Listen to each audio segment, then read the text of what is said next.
بسم الله الرحمن الرحيم.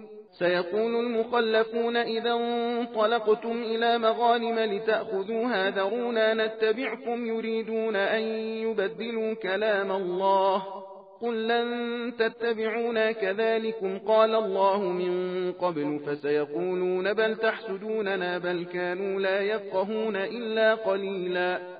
قل للمخلفين من الأعراب ستدعون إلى قوم أولي بأس شديد تقاتلونهم أو يسلمون فإن تطيعوا يؤتكم الله أجرا حسنا وإن تتولوا كما توليتم من قبل يعذبكم عذابا أليما.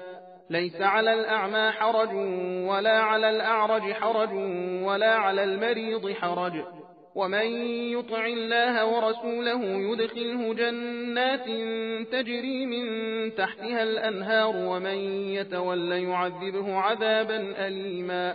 لقد رضي الله عن المؤمنين إذ يبايعونك تحت الشجرة فعلم ما في قلوبهم فأنزل السكينة عليهم وأثابهم فتحا قريبا ومغانم كثيرة يأخذونها وكان الله عزيزا حكيما.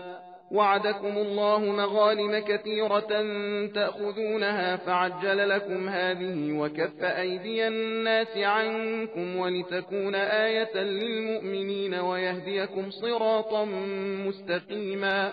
وأخرى لم تقدروا عليها قد أحاط الله بها وكان الله على كل شيء قديرا. ولو قاتلكم الذين كفروا لولوا الأدبار ثم لا يجدون وليا ولا نصيرا. سنة الله التي قد خلت من قبل ولن تجد لسنة الله تبديلا. وهو الذي كف أيديهم عنكم وأيديكم عنهم ببطن مكة من بعد أن أظفركم عليهم وكان الله بما تعملون بصيرا. هم الذين كفروا وصدوكم عن المسجد الحرام والهدي معكوفا أن يبلغ محله ولولا رجال مؤمنون ونساء مؤمنات لم تعلموهم أن تطؤوهم فتصيبكم منهم معرة بغير علم ليدخل الله في رحمته من يشاء لو تزيلوا لعذبنا الذين كفروا منهم عذابا أليما। मुसलमानों, अब जो तुम खैबर की गनीमतों के लेने को जाने लगोगे तो जो लोग हुदैबिया से पीछे रह गए थे तुमसे कहेंगे कि हमें भी अपने साथ चलने दो। ये चाहते हैं कि खुदा के कौल को बदल दें। तुम साफ कह दो कि तुम हरगिज हमारे साथ नहीं चलने पाओगे। खुदा ने पहले ही से ऐसा फरमा दिया है। तो ये लोग कहेंगे कि तुम लोग तो हमसे हसद रखते हो। खुदा ऐसा क्या कहेगा? बात ये है कि ये लोग बहुत ही कम समझते हैं। जो गंवार पीछे रह गए थे उनसे कह दो कि अनकरीब ही तुम एक सख्त जंग जो कौम के साथ लड़ने के लिए बुलाए जाओगे कि तुम या तो उनसे लड़ते ही रहोगे या वो मुसलमान ही हो जाएंगे। बस अगर तुम खुदा का हुक्म मानोगे तो खुदा तुमको अच्छा बदला देगा। और अगर तुमने जिस तरह पहली दफ़ा सरताबी की थी अब भी सरताबी करोगे तो वो तुमको दर्दनाक अजाब की सज़ा देगा। जिहाद से पीछे रह जाने का ना तो अंधे ही पर कुछ गुनाह है और ना लंगड़े पर गुनाह है और ना बीमार पर गुनाह है। और जो शख्स खुदा और उसके रसूल सल्लल्लाहु अलैहि वसल्लम का हुक्म मानेगा तो वो उसको बहिश्त के उन सदाबहार बागों में दाखिल करेगा जिनके नीचे नहरें जारी होंगी। और जो सरताबी करेगा वो उसको दर्दनाक अजाब की सजा देगा। जिस वक्त मोमिनीन तुमसे दरख्त के नीचे लड़ने मरने की बैत कर रहे थे तो खुदा उनसे इस बात पर जरूर खुश हुआ। गरज जो कुछ उनके दिलों में था खुदा ने उसे देख लिया। फिर उन पर तसल्ली नाजिल फरमाई और उन्हें उसके एवज में बहुत जल्द फतह इनायत की। और इसके अलावा बहुत सी गनीमतें भी जो उन्होंने हासिल की अता फरमाई।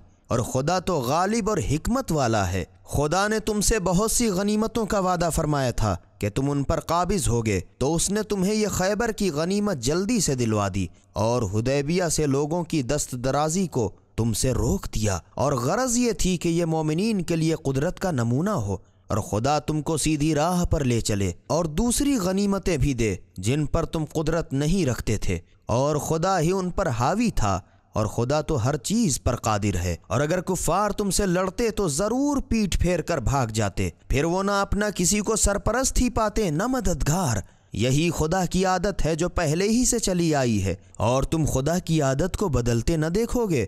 اور وہ وہی تو ہے جس نے تم کو ان کفار پر فتح دینے کے بعد مکے کی سرحد میں ان کے ہاتھ تم سے اور تمہارے ہاتھ ان سے روک دیے، اور تم لوگ جو کچھ بھی کرتے تھے خدا اسے دیکھ رہا تھا۔ یہ وہی لوگ تو ہیں جنہوں نے کفر کیا اور تم کو مسجد الحرام میں جانے سے روکا، اور قربانی کے جانوروں کو بھی نہ آنے دیا کہ وہ اپنی مقرر جگہ میں پہنچنے سے رکے رہے۔ اور اگر کچھ ایسے ایماندار مرد اور ایماندار عورتیں نہ ہوتیں جن سے تم واقف نہ تھے کہ تم ان کو لڑائی میں کفار کے ساتھ پامال کر ڈالتے، بس تم کو ان کی طرف سے بے خبری میں نقصان پہنچ جاتا، تو اسی وقت تم کو فتح ہوئی، مگر تاخیر اس لیے ہوئی کہ خدا جسے چاہے اپنی رحمت میں داخل کرے۔ اور اگر وہ ایماندار کفار سے الگ ہو جاتے تو ان میں سے جو لوگ کافر تھے ہم انہیں دردناک عذاب کی ضرور سزا دیتے۔ سبیل قرآن، ہدایت کا راستہ۔